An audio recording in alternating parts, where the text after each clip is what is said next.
How do you evaluate conflict-free replicated data libraries performance over long time frames, especially with regard to garbage collection? Okay, yes. So what we're doing with these data structures is we're keeping the entire history of all of the changes that ever happened. And so what this means is that the document will keep growing the more you edit it, which incidentally is exactly the same what a Git repository does, which also keeps the full history of everything that ever happened. If you clone a repository, you get the full history, unless you do a shallow clone.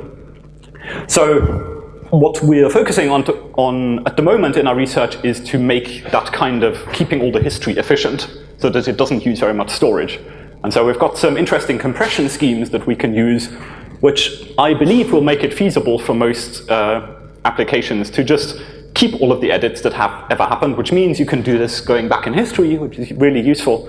And to make that efficient enough, both in terms of storage space that it uses and memory it uses, but also CPU use, that is actually viable to keep everything. Now, there is one reason why you may want to garbage collect history, throw away history deliberately, and that is more for privacy reasons. And so, for example, say the two of us have been editing a document, and we add some stuff, then we delete some stuff, and at some point we want to add a new collaborator. And we don't want that collaborator to see all of the embarrassing draft stuff that we had in the document in earlier stages. So in that case, you actually want to remove the history because you don't want to expose it. And so for that, it would be useful to have a kind of flattening operation that keeps only the current state and throws away the history. So we haven't implemented that yet, but it actually should be quite doable. Just coming back to the original point of the question, which was about evaluation. So given all that I've just said, what we're focusing on at the moment is both the CPU efficiency of like how many microseconds does it take to make a change to a document of a certain size, but also the storage efficiency. And so on both of those, we still have a way to go before it's really good. I mean, it's kind of usable at the moment, but it's not blazingly fast, and so I'm hoping we can make that better over the coming months. Okay, cool. WebRTC still requires a central signaling server to establish connections between peers, which is something that is a restriction for true peer-to-peer apps. How do you see that limitation evolving? Yeah, so that is true. So with WebRTC, because what you're trying to do is establish this communication channel between two nodes that might each be behind a firewall and behind some kind of NAT internet connection. That is, they don't have a public IP address, so they can't normally send packets to each other directly. So people have to do this like weird dance where you kind of send experimental UDP packets in back and forth a few times until the routers along the way realize that where this packet is supposed to go. And in order to know where to send the packets in the first place, you need this thing called signaling, which is basically telling each other what IP address and port number they're going to be using. So that at the moment normally is implemented with a central server, and that is true. You can actually do these kind of things a bit more decentralized. It depends a bit in which context you're using these things. So with DAT and Hypercore that I mentioned earlier, they had this ingenious idea of including the signaling type information that is necessary. They put that on the public distributed hash table of BitTorrent. And because loads of people are running BitTorrent nodes anyway, you can kind of piggyback on top of that existing system. And even though we're not running BitTorrent, but you can abuse that system in a very small way to let peers discover each other. And that way, then, you actually don't need to run any servers in the normal sense of the word. I mean, in some sense, the BitTorrent nodes are acting as servers there, but you don't have to run any of them yourself. You can just use this existing infrastructure. So that I find quite intriguing as a way of just bootstrapping these peer-to-peer connections without any dedicated server. How common for CRDT papers is to publish sources of models for formal verification? So the formal verification work is still fairly new in CRDTs. I think there's basically been our work and a separate paper from Peter Zeller and his collaborators a few years ago. their group looked at state-based CRDTs, we looked at operation-based CRDTs, so they complement each other nicely. Now, since then, actually, some people have built on top of our proof framework to verify their own CRDTs. So there's a group of researchers in Berlin who took our Isabelle framework, and they have some CRDTs for representing IMAP email servers, which is a nice, interesting special case CRDT. And they were able to formally verify their own CRDTs by building on top of this open source framework. So I'm hoping, like, by having solved a lot of the sort of irritating infrastructure that you need in order to make these proofs work, the individual proofs for particular data structures become a lot easier. So I'm hoping that makes it a bit more accessible for people who are interested in this formal verification. More about peer-to-peer. So is consensus and collaboration mutually exclusive in a peer-to-peer setting? Progress is actually made? No, they're not mutually exclusive. So it depends really what properties, what semantics you want of the operations.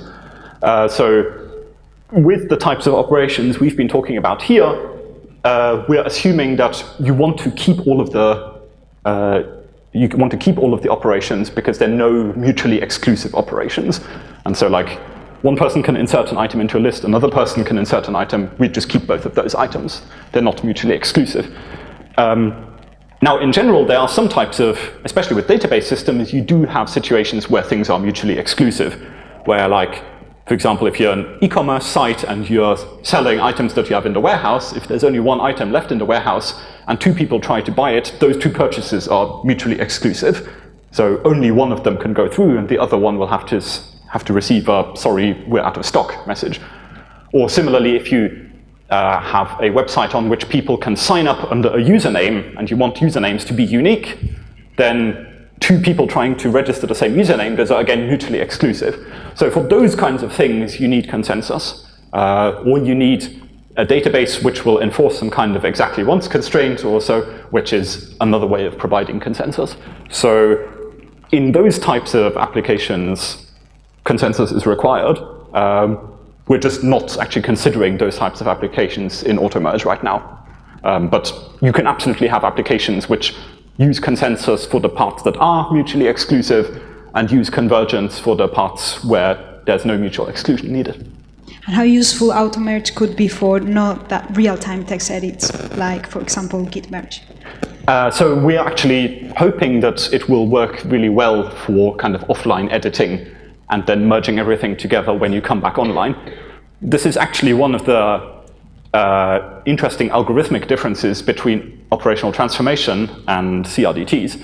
So operational transformation needs to keep a buffer of the concurrent operations that happen, and the further two nodes have diverged, the more expensive it gets to bring them back into a consistent state again. And depending on the algorithm you use, that merge in operational transformation is sometimes quadratic in the amount of divergence you have. So if you double the amount of divergence, it takes 4 times as long to do the merge, which is a bit of an unfortunate property. And so that's why Google Docs, for example, and similar operational transformation-based editors tend to only let you edit online because that keeps the divergence to a minimum. But we're really interested, actually, in these kind of offline and just using local data and resynchronizing sometime hours or days later when you have an internet connection. And CRDTs actually allow that kind of pattern better than OT does. Okay, so one last question. How AutoMerge handles the case of changing a values type? For example, changing the order list to a map while another user is trying to add something to the list. Yes, so the way we treat that is that when you have, for example, a map inside a list or a list inside a map or something like that, we don't actually nest one object inside another, but we represent it as a reference from one object to another. And so this means now if you have, in our example with the to-do list, doc.todos is an ordered list, square brackets. And now you could have, for example, one user who inserts a new item into that ordered list, and a different user concurrently decides, oh, actually doc.todos is not going to be an ordered list, it's going to be a map from some kind of ID to an element, for example. And so they're changing the type.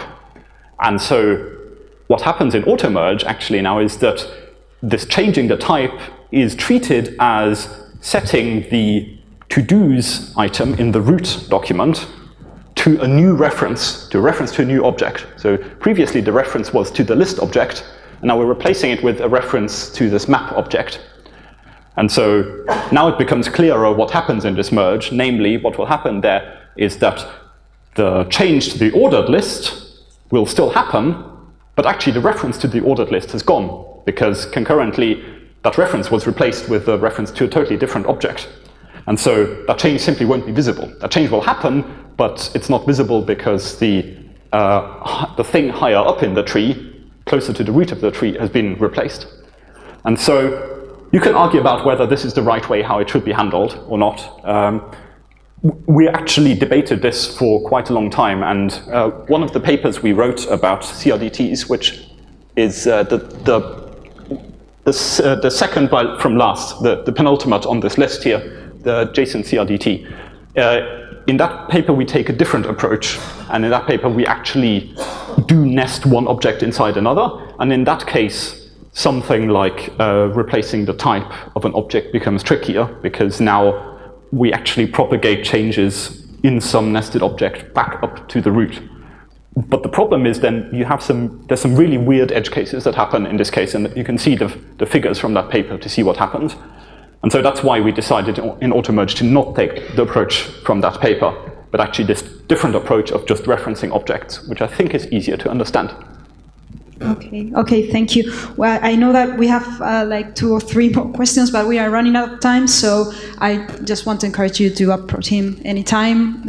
I'll be here for the rest of the conference, so thank you again thank you very much for coming. Thank you.